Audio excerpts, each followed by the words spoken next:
This is Helloangel.design. Today I'm going to show you how to make tie-dye batik. Recently we traveled to Ghana and I used that opportunity to learn how to make my own tie-dye. Ghana is a very beautiful place. It's like my second home. I have been there many times. It is so much positivity, good vibe, and the people are so friendly. If you haven't visited Ghana, please try and visit Ghana and you will love it. So for today, I will take you to this lady's workshop, how she showed me how to make my own batik, how to mix the dye, how I can add the chemical, how to wash the fabric. She take me step by step on how to make batik tie-dye in the future. So don't forget, watch the tutorial to the end. You can learn one or two things from this video. You can also learn how to make your own batik. It is very important to watch the video to the end so that you will not miss anything out. So come with me and let's go to Ghana. So I am in her workshop. She is showing me some of the design that she has. If you're making a batik, what you have to do, get a foam, draw any design of your choice and then cut it out. Depends on the design you draw on the foam, that is the design you will get. She is also showing me right here. You can see the design she's showing me. This design, I cannot use it because it belongs to someone else. It's like a logo, so you can't really use someone else's logo. So she has so many designs and you can see a lot of foam right here. And I went ahead and I asked her what is the best design for me to use. She said that she has so many designs, I just have to choose the one that I like. So and I went ahead and I choose my design. This batik that I'm making, I choose 3 different kinds of design. This is one of the design. My daughter chose 2 and my husband choose 2 design. The next thing that you are about to see is a pot filled with liquid wax on the gas cooker, and it's very hot. And the color have also changed because they use it all the time. They dip the foam inside and the color will definitely change. Normally wax is a white color. So she's putting on a dress to cover her made dress so that she doesn't want the wax liquid to stain her dress. This is a young lady that will show me how to make my own batik, and she will throw one of my design. That is one of my designs. So she's going to use the 3 design that I choose on this batik making. So she's explaining to me that the reason why the color of the wax change, normally the color is plain white, because they use it all the time and they will dip the foam inside, so that is why the color change. So that is what she's trying to explain to me right here on this video that you're watching. So, and she's also telling me that I should leave the way because she doesn't want the wax liquid to also stain my dress. And she also went ahead and explained to the other young lady how she's going to put the design together, because I choose 3 different kinds of design. So she's explaining to her how she's going to put the design together. First, she will use the big ones for the first layer, and she will use the middle one for the second layer, and she will use the heart design in between the second layer. You will see how she will put the design together. Is really beautiful. My daughter was the one that started making her batik, so she's showing her how to put the foam on the fabric. She chose this animal design. You can see that because she loves animal. So she's going to put it like this all the way down to the end. You don't squeeze so hard, you just squeeze gently. So she's putting it all the way down to the end of the fabric. And I am also doing mine. I don't squeeze so hard, you just squeeze gently. I'm also going to put it all the way to the end. So once I am done, I will pass the foam to the young lady The next thing that you're seeing right here is a very long wood. This wood, they use it to separate the design because they don't want the design to be messy. So they will put a wood to separate the design. So this is what she's doing. She's dipping the foam inside the wax. This is the second design that I choose. So she's just showing me how to put the design together. So she will also dip it again, shake it out, and she's going to pass the foam to me, and I will start doing it myself because I'm here to learn how to make my own batik in the future, and I will also do my own design instead of making someone else design. This is the most reason why I am here in Ghana, to know how to make my own batik. So I will just keep doing it all the way to the end. You can see the gap in between this fabric. I'm going to use the hard design to fill it up. You can see the hard design is so beautiful. Oh my God, it's so cute. I'm going to put the hard design in between all the way to the end. Once I am done putting the hard design all the way to the end, so she will go ahead and put a very long wood that you see before. Then I will start from my first design. This is my first design, and I will continue putting that design from there because the long wood is to separate the design.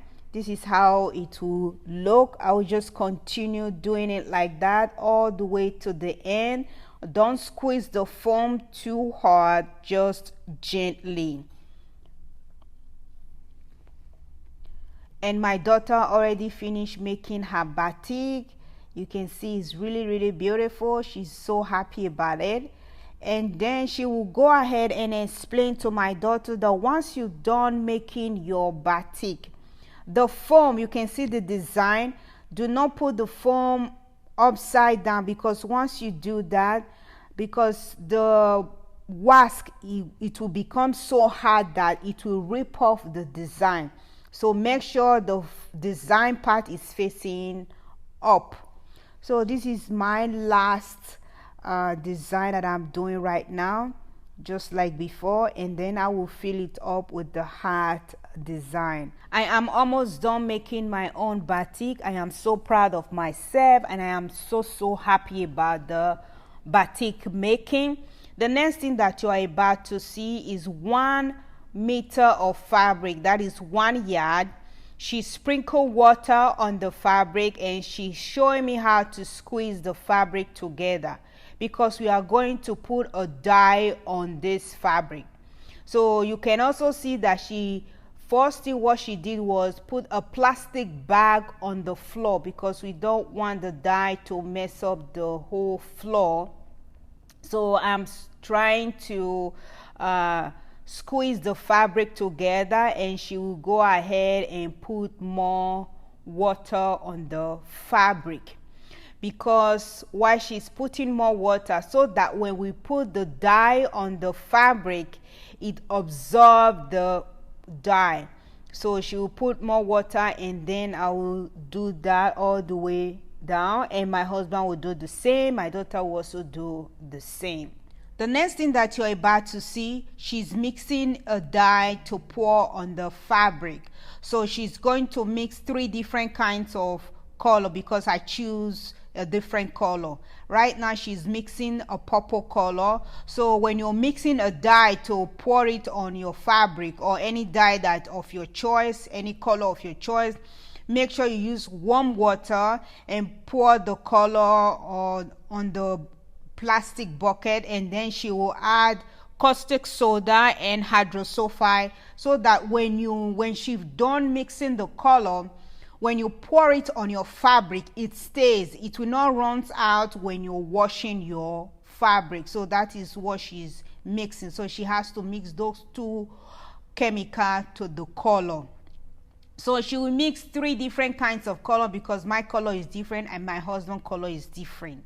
The next thing that you are about to see, we are going to start to dye the fabric. She poured the dye on a very big bowl, and then she will just keep matching the fabric, make sure the fabric soaks a lot of dye. Then she will pass the glove to me, and I will keep doing the same thing all over again. So I want the fabric to soak a lot of dye. After that, she will take the glove from me and she's going to hang the fabric, because we want the dye to dry a little bit on the fabric before we go to the next step. So she will just keep hanging the fabric. The next thing that you are about to see, she's mixing another dye. In this dye she's mixing, we are going to pour it on a different fabric. The fabric that we squeeze with our hands and we just left it on the floor. So those fabric has no design. So this is the dye, the color that she's mixing. We are going to pour it on those fabric. Once she's done mixing, the young lady will take the dye from her and a spoon and just go ahead and pour it on the fabric gradually. That is what you're seeing right now. After she's done doing this, then she will go back again and mix another color of dye, and then come back again and do the same thing that she's doing right now. So you will see it right away. So as you can see, she's putting more dye on the fabric. She will do the same for each fabric. After that, she will leave the fabric on the floor for about 10 to 15 minutes, and then she will hang it on a pole so that it will dry for about 10 to 15 minutes. After that, they will take the fabric from the pole and put it on a big bowl and wash out the dye. So when you're washing it out, make sure you're using a cold water. In case you want to make the dye like this for yourself, or you're making it for your loved ones, make sure you wash it out with cold water. The next thing that you're about to see, the batik that we'll make before, she will put it in a pot of hot water because we want to remove the wax. We want the wax to melt out completely. The next thing that you're about to see, she will pick the fabric from the floor and put it inside the pot because the water boiled for a long time. So you can see that she's using stick to turn the fabric all the time. Afterwards, she will remove it and then put it inside a cold water. So this water is on the big bowl. This is how it is, and then she'll put the second fabric and the third fabric, and she will repeat the same process. So while she's washing it, she wants to wash it. We don't want wax on the fabric. I have bought tie-dye market and there was a lot of wax, so I have to wash it before making a dress with that fabric. So she said that is not a good way to make batik. The next thing that you're about to see is a wax on the surface of the water. So this wax, after she finishes, she will throw it away. So right now she's washing the fabric over and over again. While she's washing the fabric, because sometimes you buy a fabric and you wash it one time, you just see all the dye will just disappear.